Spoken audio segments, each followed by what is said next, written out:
नमस्कार दोस्तों, ये video editorial compilation for mains का पार्ट है। आप प्लेलिस्ट में जाके एडिटोरियल की वीडियोस पेपर वाइज और टॉपिक वाइज देख सकते हो। और अगर आप दिसंबर 2019 के बाद की वीडियोस को देखना चाहते हो तो वीडियो के नीचे मौजूद ज्वाइन बटन की सहायता से आप मेंबरशिप को ज्वाइन कर सकते हो। चलिए डिस्कशन स्टार्ट करते हैं। आप जीएस पेपर 3 के इस टॉपिक से आर्टिकल को रिलेट कर सकते हो। क्या कंटेस्ट है? कंटेस्ट ये है, इस बार का Nobel prize for economics 3 scholars को जॉइंट रूप से मिला है। सबसे पहले अभिजीत बनर्जी, दूसरे नंबर पे डफलो, ये दोनों आपस में पति पत्नी हैं। और तीसरे सेकुलर हैं माइकल क्रीमर। इन तीनों को जॉइंट रूप से नोबेल प्राइज मिला है इस बार का इकोनॉमिक्स का, और इन्होंने डेवलपमेंट इकोनॉमिक्स के क्षेत्र में काम किया है। हम बेसिक्स से समझते हैं। देखो, एक बार मेडिसिन यानी ड्रग डेवलप हो जाती है तो उसका क्लिनिकल ट्रायल होता है मार्केट में आने से पहले। क्लिनिकल ट्रायल मतलब अलग अलग कंडीशंस में, अलग अलग टेम्परेचर में परखा जाता है वो मेडिसिन, वो ड्रग कैसे काम करेगी, कितनी इफेक्टिव होगी, क्या साइड इफ़ेक्ट हो सकते हैं। उसी प्रकार से अभिजीत बनर्जी और उनकी वाइफ ने सोसाइटी में काफ़ी तरह के एक्सपेरिमेंट्स किए ताकि पता लगाया जा सके कौन से ऐसे इनिशिएटिव्स हैं जिनसे बेटर डेवलपमेंट आ सकती है और कौन से इनिशिएटिव्स काम नहीं करते। एग्जाम्पल की सहायता से समझते हैं, आपको बिल्कुल आसान लगेगा। जैसे देखो, कपल ने राजस्थान में एक एक्सपेरिमेंट किया। उनको पता था गवर्नमेंट फ्री में वैक्सीनेशन करती है बच्चों का, यानी फ्री में टीकाकरण होता है ताकि बच्चों की बॉडी में एक इम्यूनिटी जनरेट की जा सके विभिन्न तरह के डिजीज़ के अगेंस्ट। बावजूद इसके विभिन्न फैमिलीज या फिर काफ़ी सारी महिलाएं कोई इंटरेस्ट दिखाती नहीं हैं अपने बच्चों की वैक्सीनेशन करवाने में।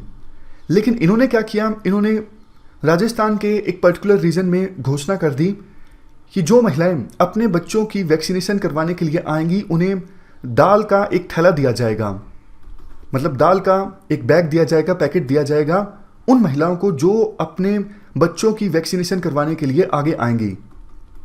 तो बहुत सारी महिलाएं अपने बच्चों की वैक्सीनेशन करवाने के लिए आगे आईं और वैक्सीनेशन बच्चों का ज़्यादा होने लगा। मतलब उनको अपने इस एक्सपेरिमेंट में ये पता लग गया कि अगर किसी प्रकार का इंसेंटिव दिया जाए तो ज़्यादा महिलाएं आगे आएंगी अपने बच्चों की वैक्सीनेशन करवाने के लिए। एक और एग्जांपल समझते हैं। इसी कपल ने मुंबई और वडोदरा में एक एक्सपेरिमेंट किया और पता लगाया क्या बच्चों को टेक्स्ट बुक्स दे दी जाती हैं तो क्या उनकी लर्निंग आउटकम में इम्प्रूवमेंट आती है या फिर नहीं आती है। तो इन्होंने एक्सपेरिमेंट किया और बच्चों को टेक्स्ट बुक्स दे दी गई, लेकिन देखो रिजल्ट कुछ खास नहीं निकला। मतलब जिन बच्चों को टेक्स्ट बुक्स दी गई थी उनकी लर्निंग आउटकम में कुछ खास इम्प्रूवमेंट नहीं देखने को मिला। तो इन्होंने और ज़्यादा एक्सपेरिमेंट्स किए। अपने एक्सपेरिमेंट्स में इन्होंने ये पाया टीचर्स काफ़ी बार बच्चों की रिक्वायरमेंट्स के हिसाब से नहीं पढ़ाते हैं। टीचर्स बस पढ़ाने की फॉर्मेलिटी पूरी कर देते हैं, देखते नहीं क्लास में बच्चों का कंपोजिशन कैसे है, उनकी क्या रिक्वायरमेंट्स हैं, किस चीज़ में वो लैग कर रहे हैं। इसके अलावा इंफ्रास्ट्रक्चर की कमी भी एक मेजर रीज़न बनता है जिसकी वजह से बच्चों में लर्निंग आउटकम इम्प्रूव नहीं हो पाती है।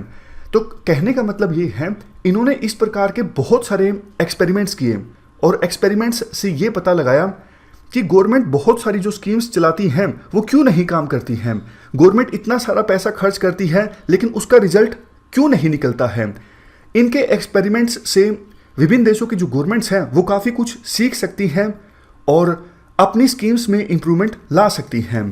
तो डेवलपमेंट इकोनॉमिक्स के क्षेत्र में इन्होंने काफ़ी अच्छा काम किया है। डेवलपमेंट इकोनॉमिक्स की आप डेफिनेशन भी जान लीजिए। ये देखो, इकोनॉमिक्स की एक ब्रांच है जो कि फोकस करती है डेवलपिंग कंट्रीज़ में फिजिकल, इकोनॉमिक और सोशल कंडीशंस को इम्प्रूव करने पर। तो समझ गए आप इन सेकुलर्स ने क्या काम किया और क्यों इनको नोबेल प्राइज़ फॉर इकोनॉमिक्स मिला। 30 सेकंड्स में फिर से रिपीट कर देता हूँ। देखो, जो बड़े बड़े कॉम्प्लेक्स इश्यूज होते हैं उन इश्यूज़ को छोटे छोटे पार्ट्स में इन्होंने तोड़ा और फिर एक्सपेरिमेंट्स की सहायता से समझा कि कोई पॉलिसी क्यों काम करती है, क्यों नहीं करती है। फॉर एग्जांपल, एजुकेशन एक बड़ा इशू है, कॉम्प्लेक्स इशू है। एजुकेशन के अंदर इन्होंने लर्निंग आउटकम पे फोकस किया और एक्सपेरिमेंट्स की सहायता से पता लगाया कौन सी पॉलिसीज़ की सहायता से लर्निंग आउटकम को इम्प्रूव किया जा सकता है और कौन सी पॉलिसीज़ की सहायता से लर्निंग आउटकम को इम्प्रूव नहीं किया जा सकता है। तो इन्होंने अपने एक्सपेरिमेंट्स की सहायता से डेवलपमेंट इकोनॉमिक्स को पूरी तरह से ट्रांसफॉर्म कर दिया। इनके बाद दूसरे सेकुलर्स ने भी इस प्रकार के एक्सपेरिमेंट्स करने स्टार्ट किए विभिन्न सोसाइटीज़ के अंदर।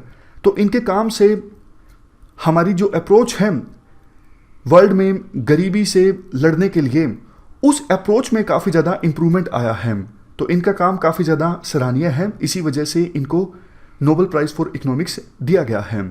अभिजीत बनर्जी और उनकी वाइफ डफलो की एक बुक है पुअर इकोनॉमिक्स। इस डिस्कशन में फिलहाल इतना ही है। Thank you very much for discussion.